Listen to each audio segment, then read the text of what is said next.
bersama Teater Sanggar Cerita mempersembahkan serial Sandiwara Radio Babat Tanah Leluhur.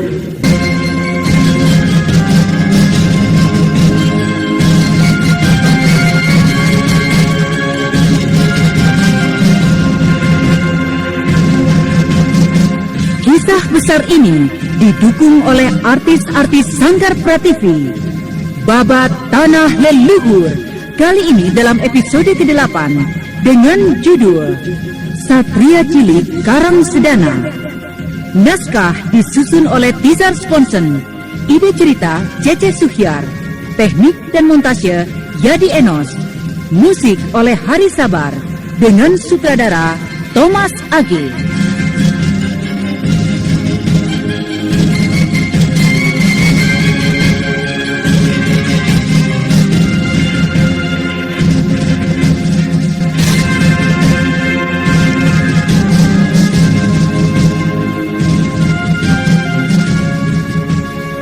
Pada kisah yang lalu diceritakan, Ki Sentana yang berhasil menguasai Raden Purbaya berhasil meninggalkan istana Karangsedana. Penasihat dalam Prabu Ajikonda yang berhasil menggulingkan junjungannya kini kembali jatuh bersama dengan anak dan istrinya serta Raden Purbaya yang meninggalkan Karangsedana.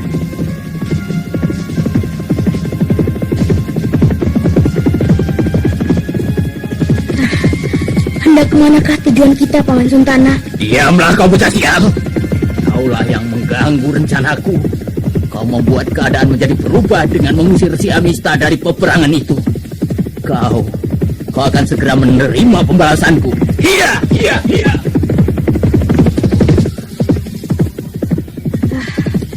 Kita sudah berada cukup jauh dari istana.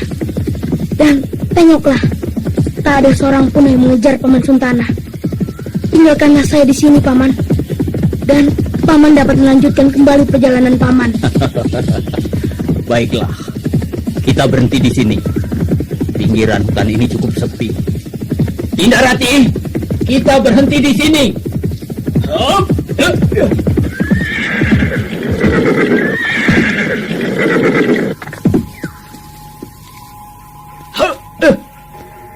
Ki Sentana turun dari kudanya. Akan tetapi tangannya tetap tidak lepas dari jalan darah utama yang sangat berbahaya yang berada di leher Raden Purbaya. Beristirahatlah Dindarati dan juga kau Paramita. Kita akan segera melanjutkan perjalanan kita lebih jauh lagi. Aku sudah mulai bosan membawa-bawamu, bocah. Kukira ini adalah tempat yang sangat tepat untuk menjadi kuburanmu. Ayahanda, apa yang akan Ayahanda lakukan pada Kakang Mas Purbaya? Dindarati, pegang anak itu kataku. Maaf Kanda. Ayo Mita, jangan ganggu ayahmu. Kemari Rana. Paman Suntana, bukankah Paman telah berjanji akan melepaskan saya setiba Paman di luar istana? Haji Konda adalah seorang raja yang bodoh. Sebenarnya lah dia tidak pantas menjadi seorang raja. Kanda, jangan kau lakukan itu di sini. Ayolah, kau ikut aku ke dalam hutan sana, bocah. Akan kutunjukkan kepadamu sesuatu yang belum pernah kau lihat dan kau rasakan selama ini.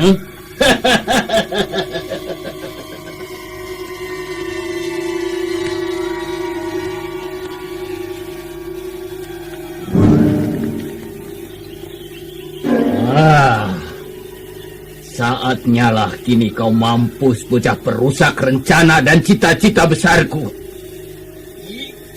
Hai! Anak iblis, anak setan. Percayalah Paman, Ayahanda di istana sudah berniat hendak mengampuni semua kesalahan Paman. Jika saja Paman mau menyesali semua tindakan Paman terdahulu. Ayahanda masih berkeinginan menerima Paman bersama-samanya lagi di istana. Bohong, kalian semua berdusta. Aku tidak percaya denganmu, dengan Aji Konda ayahmu, serta si tua Sedawarna. Mereka tidak akan mungkin mau memaafkan aku.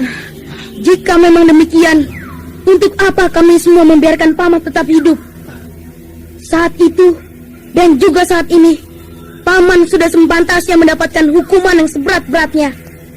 Tapi ayahanda masih mengingat semua budi serta bantuan paman membangun Karangsedana, menyejahterakan rakyat Karangsedana. Ayolah Paman Suntana, kita kembali ke istana. Kita bangun Karangsedana kembali sebagaimana masa-masa ratusan tahun yang lalu yang menjadi pimpinan di tanah Pasundan ini. Kita bangun Karangsedana tidak dengan kekuatan, tapi dengan kesejahteraannya. Kita gugah kembali seluruh raja-raja di tanah Pasundan ini dengan rencana besar kita, Paman. Ayolah, Paman. Apakah Paman tidak ingin melihat kebesaran yang Paman impikan itu menjadi kenyataan? Kita hidup damai di istana Karangsedana. Siapakah kau ini? Dewatakah yang merasuk ke dalam dirimu? Tidak, Paman Suntana. Aku tetap Raden Purbaya. Purbaya. Aku menjadi seperti ini adalah juga karena Paman. Karena penderitaan yang saya alami selama ini. Kata-katamu itu, kata-kata yang keluar dari dalam mulutmu, seakan-akan kata-kata Sang Hyang Wisnu yang agung. Kata-kata seorang pendeta yang bijaksana. Tidak, Paman. Kata-kata itu dapat saja keluar dari dalam diri setiap manusia yang mau menjauhkan diri dari sifat keserakahan. Marilah, Paman, kita kembali ke istana. Janganlah Paman dan Bibi Rati serta Adi Paramita merasakan penderitaan terlunta-lunta di hutan bukit yang berbahaya. Kasihan Bibi Rati dan Adi Paramita. Oh, kau benar-benar suci, Purbaya. Aku merasa malu untuk kembali menjumpai ayahandamu serta seluruh rakyat Karangsedana, Purbaya. Lupakanlah masa lalu itu, Paman. Ayolah, ingat Paramita yang masih kecil. Mari, Paman. Baiklah, Purbaya.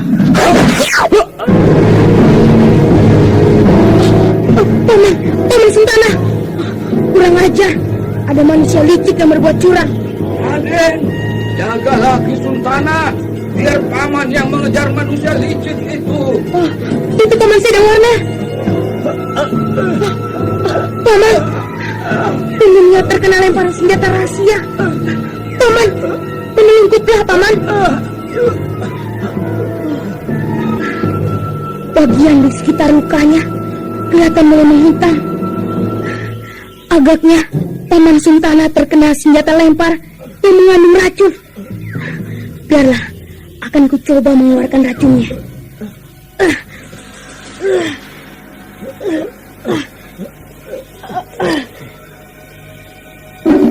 Baru saja Raden Purbaya hendak mengeluarkan tenaga saktinya untuk mendorong racun yang bersarang dalam punggung Ki Sentana, dari balik semak-semak muncul Paramita bersama dengan ibundanya yang telah menjadi tidak sabaran menunggu.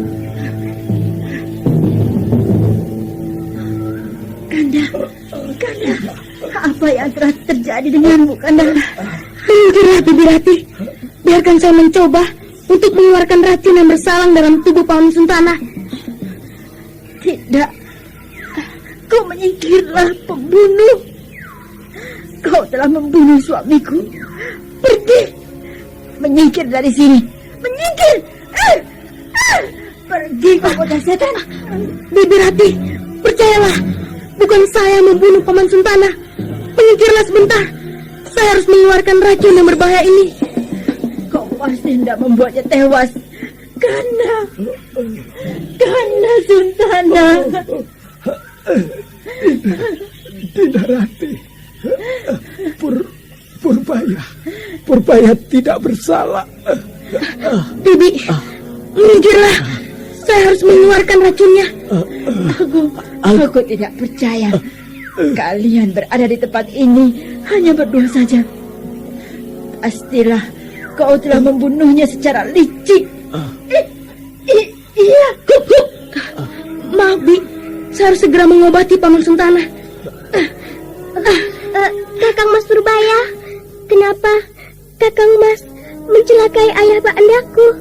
Kenapa Kakang Mas membunuhnya. Kau tunggulah Paramita. Nanti setelah ayahmu sembuh, kau dapat menanyakan sendiri padanya. Hup. Hup. Mita, jangan biarkan ayahandamu dicelakai oleh anak itu. Cegahlah dia. Tapi Bu, Kakang Mas bilang Cepat kau pukul dia dengan batu itu, cepat Mita. baik Ibunda.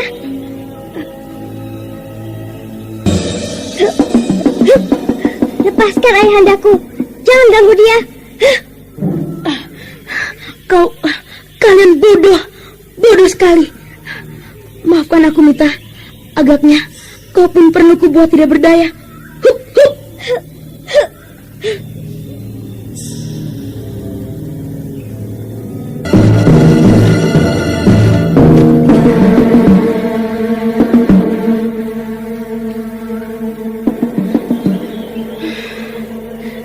Terlambat.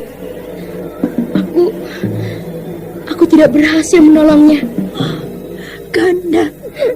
Kanda Sundana. Ayahanda.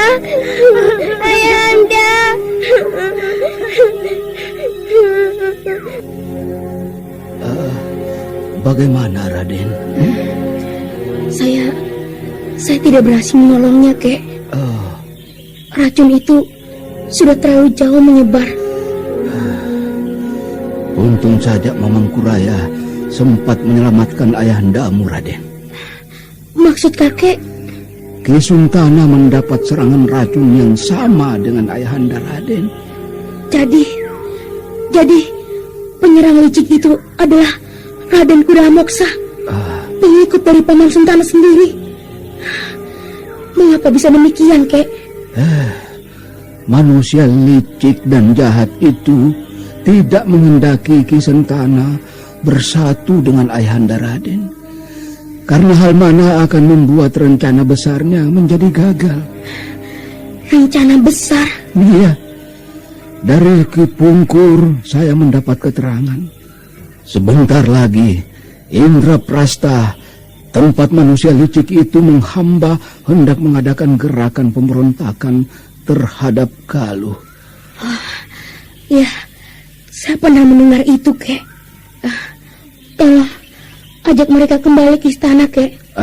Saya tidak sanggup untuk menghadapi Paramita yang masih menyangka saya adalah pembunuh ayahandanya. Kembalilah, Raden. Biarkan mereka, saya yang akan mengurusnya. Baiklah, Kek. Saya pergi dahulu.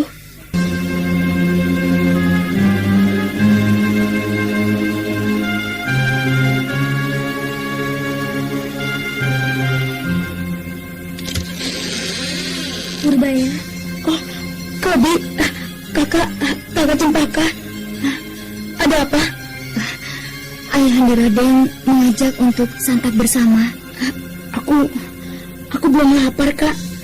Tapi ini sudah lewat waktu bersantap, Purbaya. Aku benar-benar tidak ada nafsu, Kak. Ada apakah, Purbaya? Adik Purbaya, katakanlah pada kakakmu ini. Aku merasa tidak enak hati, Kak. Tidak enak hati? Ya, tidak enak hati. Bukankah kakak tahu Putri Paman Suntana? Paramita, gadis cantik yang sangat lucu itu. Ada apa dengan dia? Paramita adalah sahabat baikku. Ya, juga sahabat baik aku. Benar, Kak. Tapi mungkin mulai saat ini dia tidak lagi menjadi sahabat baik kita. Tidak lagi menjadi sahabat baik aku.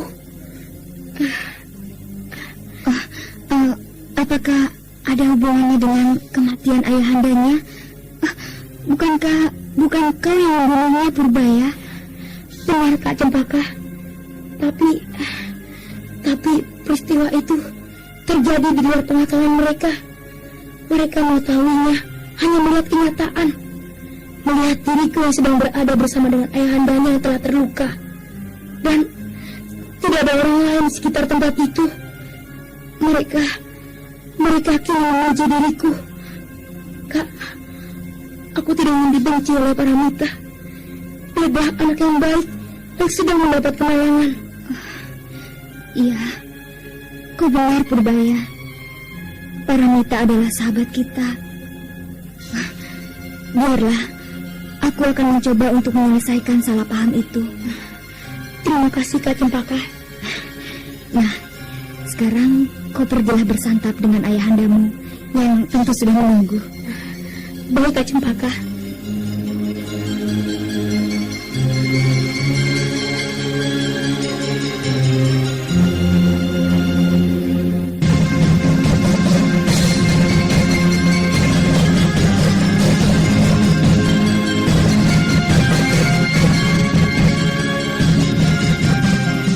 Nah, para pendengar sekalian, apakah Cempaka dapat membantu menyelesaikan salah paham di antara mereka? Dan bagaimanakah akhir dari sikap keduanya? Untuk mengetahui jawabannya, ikutilah kisah Babat Tanah Leluhur ini dalam episode ke-8, Satria Cilik Karang Sedana, di radio kesayangan Anda. Sampai jumpa.